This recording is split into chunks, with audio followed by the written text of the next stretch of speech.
Ok, voilà, merci pour préciser nos mots de midi. Shalom, bonjour, boa tarde, good morning, good afternoon, good evening. Ça dépend quand émission Ecomelio, Nzamba Pambolabino, émission Éco Internationale, il a toujours présenté par le pasteur Flamme d'Angola. La caméra, vous avez évangéliste Cédric Matela, l'homme valable. Alors, précisément, nous allons dans le bureau, il y a représentant légal, le patriarche Crispin Toto. Les représentants légaux, il y a une grande communauté. Ministère École de la foi internationale, communauté charismatique des Terebentes. Donc, Nayambi, c'est un papa de plusieurs casquettes. Alors, la casquette est liée, les autres émissions internationales, et il faut tout le papa parce que il pour la moment, il a capacité. Mais par la grâce de Dieu, papa n'est pas parce que tu as écho, parce que écho, ça veut dire par nouvelle. N'importe qui va venir en novidade. D'être le patriarche Crispin Toto. C'est un papa cool, c'est un papa où la zone est loin. Donc c'est un héros dans l'ombre. Donc à ma gauche, je suis avec mon invité que j'ai dit bonjour patriarche Crispin Toto. Bonjour bien-aimé Flamme. Merci papa Yaba Nobele, to sepeli ko yambayo na émission Éco Internationale. Boni église Yankolo, boni madame Nabar.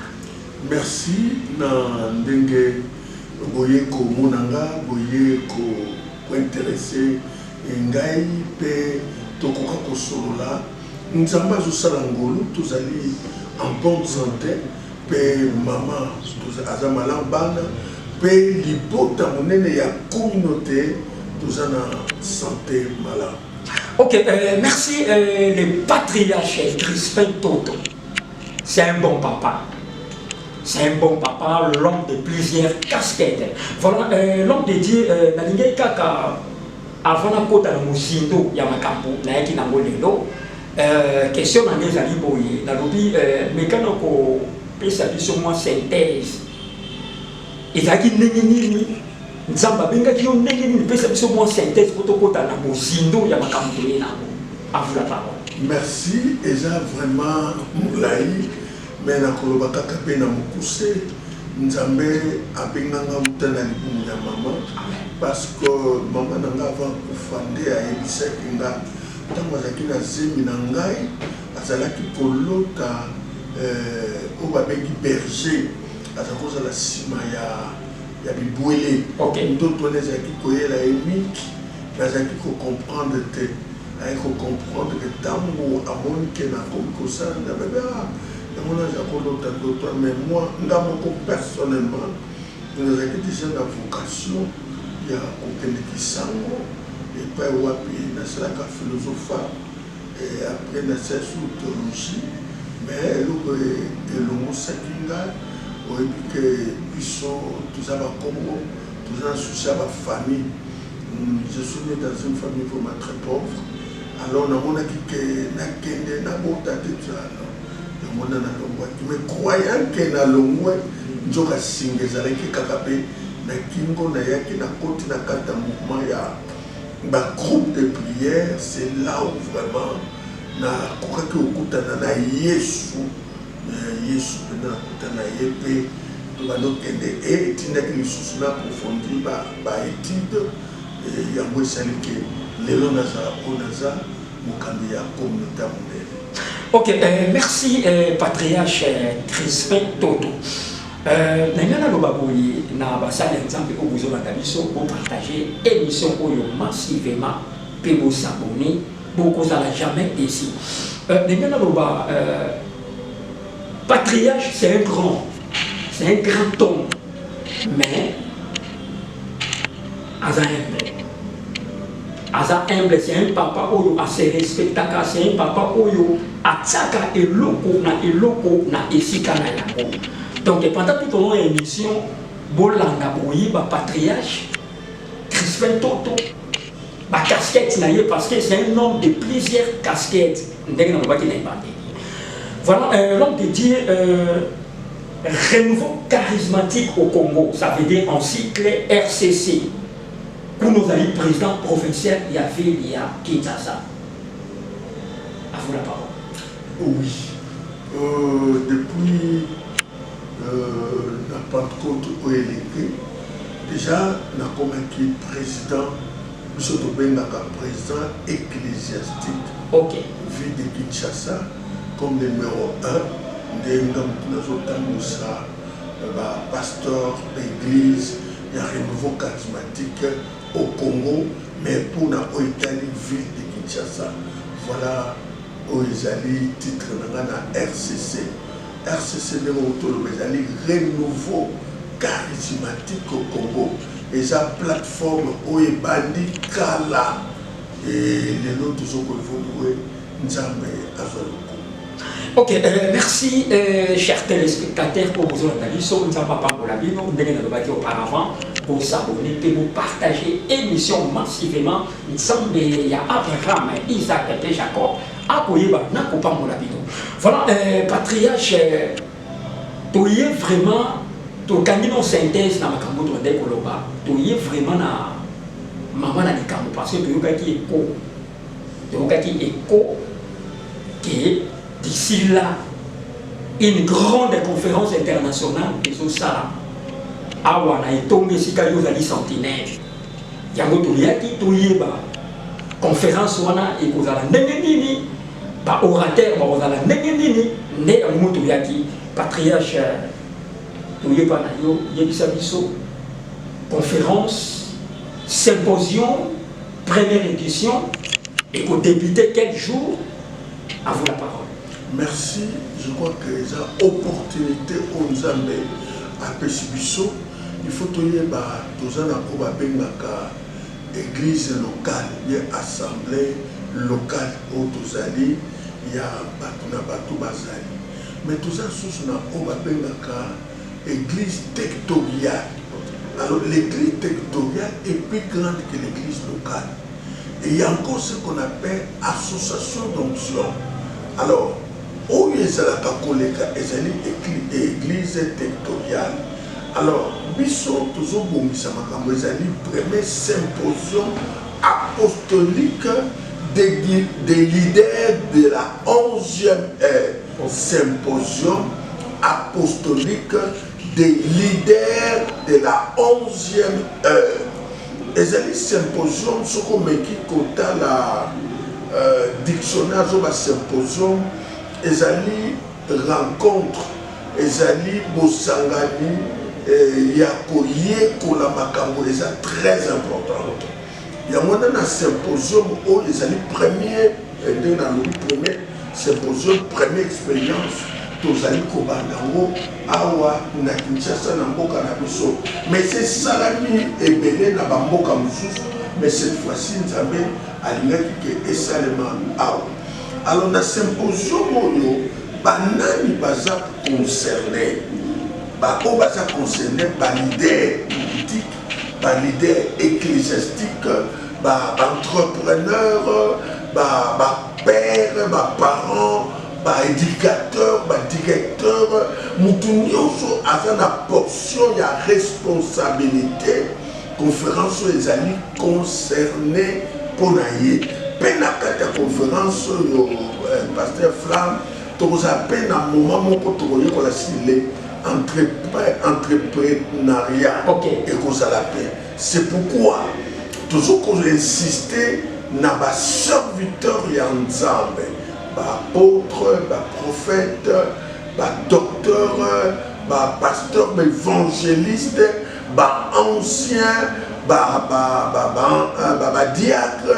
Donc toute personne qui a une responsabilité dans le ministère, vraiment symposium ezali pour nayo. C'est pourquoi toujours invité le Yaka. Thème nango ezali nini. La filiation sacerdotale et spirituelle. C'est-à-dire, Nakati, Tolingi Kolobela Likambo, ya Botata, net va poser question qui est tu fils? Osa Moana, Yanan. Mais bien le maire, thème oyo to sujet oyo eza eloko oyo vraiment biso surtout biso ba francophone totiaka yango kate tozwaka yango à la légère. C'est pourquoi eza na biso malamu ba leader boya kolanda baenseignement wana ekosunga yo en tant que leader, ekosunga yo en tant que père, ekosunga yo pe en tant que fils, soko oza na père spirituel. Donc eyango tout ça. Alors thème nango yango na pesi mais ekozala na ba intervenant ebele. Ba intervenant ebele tokoki kozwa par exemple apôtre docteur Ndongala yé à Allemagne, aza un grand professeur noir, nègre, Napoto, pe azali parmi ya pasteur ya liboso ya Mwindo, aba reconnaître yé comme pasteur, pe azali affilié ou bien bandimaye na kati ya État ya Allemagne. Donc aza vraiment libamboli na biso, aza mwana ya Congo, abotami na Congo, akoli na Congo, et ce que na que plus loin, baza bato basambelaki na ba ndeko futi lwemba, ba papa sita, ba mkuli mibibi. Donc aza pena mwana ya mboka. Pour na biso c'est une grande bénédiction oyo tozala ngo pe tokozala na ye. À Paris tokozala pe na docteur révérend docteur Nkouni Bibi oyo azali recteur ya IPC yépe à kozala pour intervenir non azape lipamboli donc toza na fierté à kozala na ba père ba grand ba serviteur lokola bango à kozala pe et tokozala lisusu na intervenant ya misatu ezali pasteur révérend pasteur Matenda Oya Sango Malam, DG à Sango Malam, c'est un intervenant encore celui-là. En plus de cela, il a appelé professeur, parce qu'à tant que ça n'a pas l'université, moi-même, il est émilié, et Azali P, ministre de la parole, à cause de la paix, na biso, na katina, ma bongisio. P, Wabino, révérend évêque Crispin Toto, Ngamokope, Nazali P, moko ya kati intervenant na bakati wana pour te parler autour de ça. Et pendant milulu wana tokozwa pe journée moko ya bandeko bauti na Afrique bakozala na biso bakolobela biso sur les partenariats non entrepreneuriat. Donc ezape biso malam to ya koyekola ke église pesa entreprise. Oh, il faut ça bien gérer. Yamwana tozo pesa mbela na mutu nyonso même mon dimi to ya. Alors pour poser la question c'est pour quand Toko Banda à partir à mercredi le 29. Mercredi le 29 Toko nous soubi ça samedi le 1er août. Alors tous ça na vacation moko tozo banda 8h30 tozo soubi ça na 13h. Alors, l'enseignement on a sur le sport ezali, comme le sport nyoso ezali, le sport écrit, et le sport il y a la vision vidéo nyoso na ekozala. Mais pendant milulu oyo, tokoza peine un moment il y a un échange parce que toujours il y a plus de 19 délégués. Baouti na Bruxelles, baouti na France, na Paris, baouti na Allemagne, bazoya, pe bandekonsu bazouta na Afrique, c'est-à-dire tel que Cameroun, bakozala, Benin, bakozala, pe bandekona biso aoya Brazza, bakozala. Donc à partir le 25 déjà, ba délégué babandikoya to bandikoya babango. Alors on retourne là ekozala wapi. Et qu'on a kaka awa na siège ya communauté charismatique de Terrebonne, ministère école de la foi. Tozali kaka place à Kubungate, Makanza numéro 60, entre les avenues Chaba Gambela, na commune Ngenge, bien, c'est sur Makanza numéro 60, entre les avenues Chaba Gambe, na commune ya Ngeringi, na souka tokopé ça fait ma numéro, pour qu'on benga biso, pour qu'on consulte biso, et bien tu as la facilité à couper ça. Voilà pasteur Flamme, on a zaki nango pour na loba ndenge boye, comme on a pour na biso, pe curiosité na bino et sali que biso les loto leka, yangwana on a zaki nango, mituna pokai. Ok, merci Patriarche Crispin Toto a fait ce message et comme il basa yanzambe nyonso parce que balobi ke ezali même aux politique la politique donc aux invité mercredi pour le Yaka. L'on peut dire question de balobi est-ce que dans conférence au Rwanda chaque jour dans des intervenants ou bien intervenants? Merci. Ezali plus programme ça, mais tu plus to kambama na molimo mo centre. Eza na ba jour to na deux intervenants. Eza na ba jour to zakata na intervenant moko pe to kanisa. Je crois que vous avez na ba atelier. Mais plus to tikita on a Saint-Esprit. Ok, merci. Question de monsieur Ezali Boye Patriarche.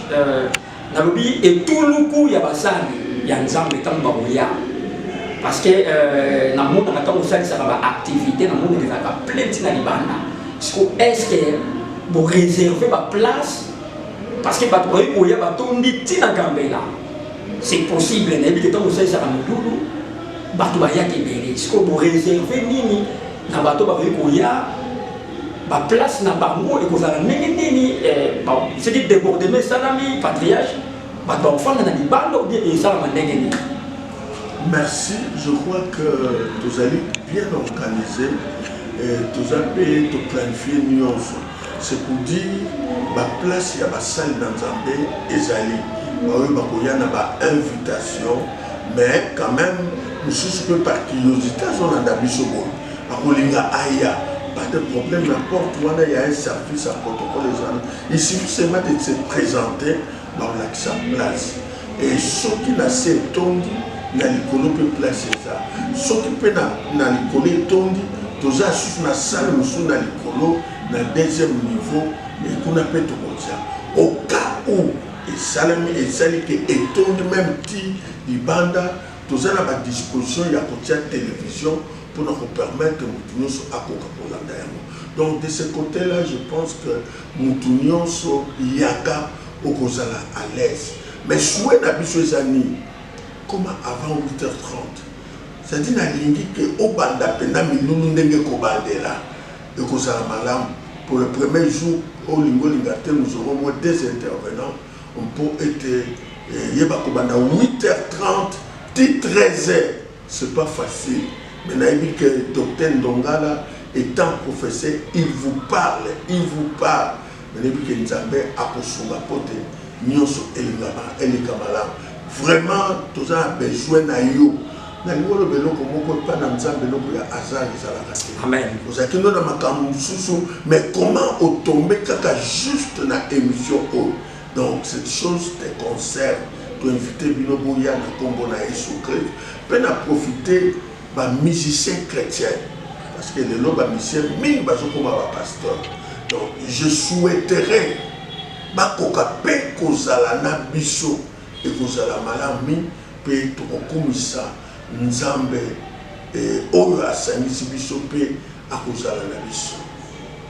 Voilà, merci. La dédiée émission pour na docteur Ndongala, apôtre Caleb Moussoba et sans oublier évêque Idi Amin Dintoki Charles. Voilà, lentement et sérieusement, pour commis vraiment la soukaya émission na biso na patriarche Crispin Toto. Patriarche Crispin Toto, nous sommes arrivés presque à la fin de l'émission na biso.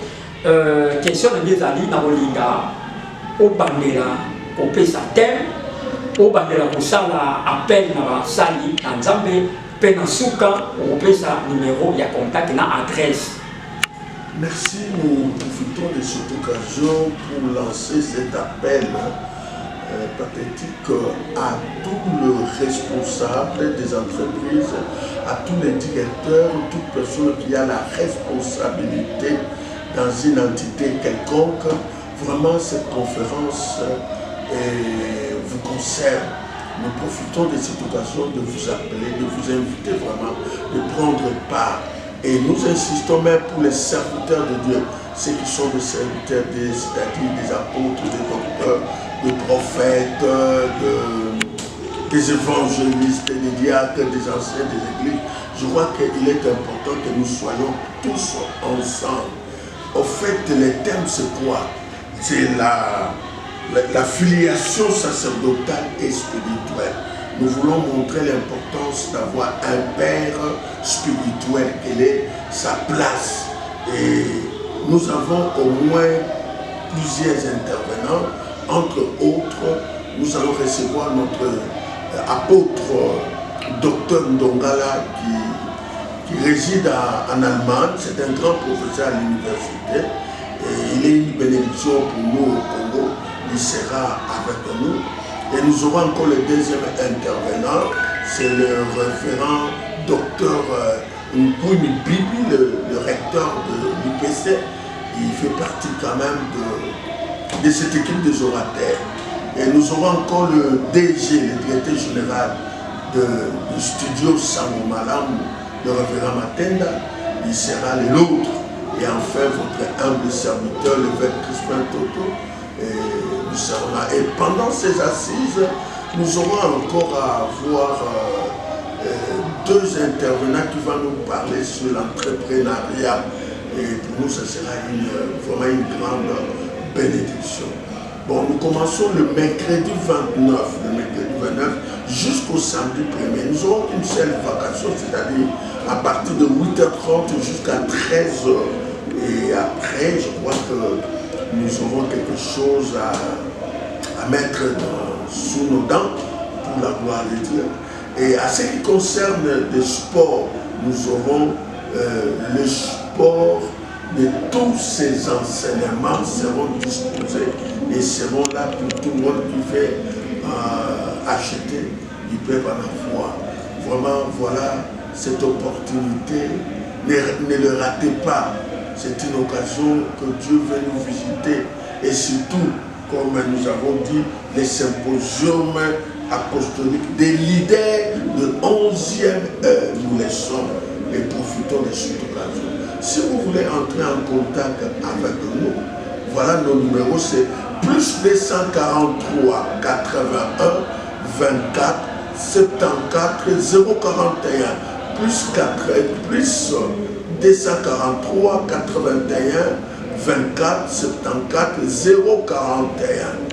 Le deuxième numéro, c'est plus 243 85 32 35 698. Plus 243 85 32 35 698. Nous sommes sur Makanza numéro 60, entre les avenues Chaba et Gamela, dans la commune de Nguyengue. Dans la commune de Nguyengue, l'avenue Makanza n'est pas une avenue où vous ne pouvez pas vous retrouver. Le repère, c'est l'église kimbaniste après le marché de Bayaka. L'église kimbaniste. Cette avenue, l'avenue de kimbaniste, c'est ça Makanza. Et vous allez vers Gamela en allant vers Limete. Vous traversez Chaba et quelque part, vous allez nous trouver sur le numéro 60, en diagonale de la boulangerie Makanza. Voilà que notre Dieu nous prête la vie, que notre Dieu nous soutienne afin que ces assises passent dans de bonnes conditions. Et nous vous souhaitons déjà le bienvenue, nous vous souhaitons vraiment essayer de partager le message avec les autres et Dieu ne manquera pas à vous bénir. Pour nous, nous sommes vraiment très reconnaissants. Le pasteur Flamme avec son équipe qui sont venus par curiosité, mais quand même ils ont saisi le moment pour vulgariser quand même cette conférence. Que Dieu vous bénisse. Ok, merci patriarche évêque Crispin Toto. On démarque au Yabariso, na bureau pour sa émission, vraiment, Zambe Nayo, Atambola Nayo, Zambe Nayo, Amimayo encore Moussika. Merci papa. Merci. Ok, la micro, c'était votre humble journaliste, les pasteurs Flamme d'Angola. La caméra toujours qui n'a évangéliste Cédric Makela, l'homme valable. La Yambaki, les représentants légaux, il y a une grande communauté charismatique de rebelles. Donc il y a une grande communauté, la Yambaki, avec Crispin Toto, l'homme de plusieurs casquettes. Nzambe Azalanaye, na Pesimbote, na apôtre docteur Ndongala na Allemagne, papa ya Yongwana, na Pesi Basali ya Nzambe Nyonso Mbote, évangéliste Cédric Makela l'homme valable, na Pesi ba maître avocat Nyonso, il y a émission École internationale, Nzamba Monamilo, Charles.